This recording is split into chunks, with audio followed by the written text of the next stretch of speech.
കയറി പോവാ നേരം വയ്ക്കും. എടന്ന് ഞാൻ ലീവാണ് കേട്ടോ. ലീവ് അന്നോടൊന്നല്ല ഞാൻ പറഞ്ഞില്ലേ ലീവ് എടുക്കരുതെന്ന്. ആ കുഞ്ഞനാഴ്ചയും കൂടി ലീവാ. പണി തീർത്തു കൊടുക്കാനാണേ. ഓട് മേഞ്ഞിട്ട് ഇറങ്ങണം മൂലോട്. എടാ അതിന്റെ അച്ഛന് തീരെ സുഖമില്ല. ഞാൻ ഡോക്ടറെ ബുക്ക് ചെയ്തിട്ടുണ്ട്, കൊണ്ടുപോകേണ്ട ദിവസം. എന്തേലും ചെയ്യുന്ന ഉച്ചയ്ക്ക് വരാൻ പറ്റുമോ? എന്നാ ഉച്ചയ്ക്ക് വാ. ആ വരാം.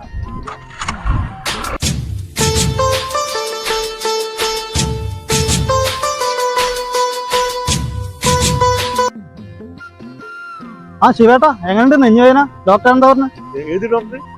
നിങ്ങളുടെ മകന്റെ ലീവാക്കി. നിങ്ങള് നെഞ്ഞുവേദനയാണ്, ഡോക്ടറെ കാണിക്കാൻ വേണമെന്ന് പറഞ്ഞിട്ട്. അപ്പൊ ജനിച്ചതിന് ശേഷം നെഞ്ചുവേദന. ഇനി അവൻ എന്തൊക്കെ വേദന അവിടെ ഉണ്ടാക്കി തീർക്കണോ? നീ എന്താ ഈ വഴി? നമ്മുടെ വിനേഷില്ലേ ആശാരി, അവന്റെ അടുത്തേക്ക് പോവാണേ. പണിക്ക് ആളില്ലേ?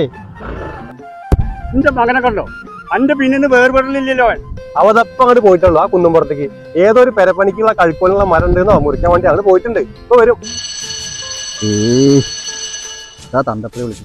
ഹലോ മോനെ, നീ എവിടെയാടാ? അച്ഛൻ ഞാൻ പെരപ്പുറത്താണ്. ഇങ്ങനെ വിളിച്ച് ശല്യം ചെയ്യില്ല, ഞാൻ പിന്നെ വിളിക്കാം. അച്ഛനോട് ഈ നുണ പറയരുത്. നീ എവിടെയാണ്?